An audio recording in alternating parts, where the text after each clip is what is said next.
Hi friends, welcome to our channel.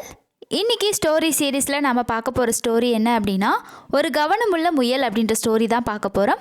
வாங்க ஸ்டோரிக்குள்ளே போகலாம். The Careful Hare. Once, as a lion was drinking water from the river, a goat came from behind and hit him. The goat's horns injured the lion. ஒரு முறை ஒரு சிங்கம் ஆற்றில் தண்ணீர் குடிச்சிட்டு இருந்துச்சு. ஒரு ஆடு பின்னால் இருந்து வந்து அந்த சிங்கத்தை முட்டிருச்சு. அந்த ஆட்டுடைய கொம்புகள் சிங்கத்தை காயப்படுத்திருச்சு.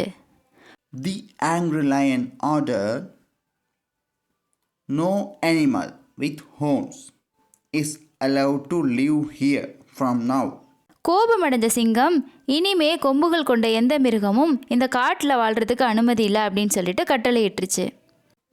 Thus, all the cows, oxen, buffaloes, and deer left the forest.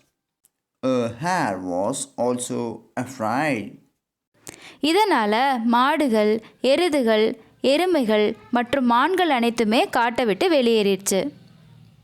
இதனால் ஒரு முயலும் பயந்து போயிடுச்சு. As the hare was leaving, a duck said, "Do not leave, hare." முயல் காட்டை விட்டு கிளம்பும்போது ஒரு வார்த்தை சொல்லுது, முயல் நீங்கள் கிளம்ப தேவையில்லை அப்படின்ட்டு. The hare replied, "Though I do not have horns, my ears are very long. The lion may think that they are horns. I am leaving." அதுக்கு முயல் பதில் அளிக்குது, எனக்கு கொம்புகள் இல்லாவிட்டாலும் என்னோட காதுகள் மிக நீளமாக இருக்கிறனால அவை கொம்புகள் அப்படின்னு சிங்கம் நினைக்கலாம். எனவே நான் காட்டை விட்டு போகிறேன் அப்படின்னு சொல்லுது. Moral of the story: one must take care of his safety. இந்த கதையோட கருத்து என்ன அப்படின்னா, ஒருவர் தன்னுடைய பாதுகாப்பை கண்டிப்பாக கவனித்து கொள்ள வேண்டும் அப்படின்றது தான்.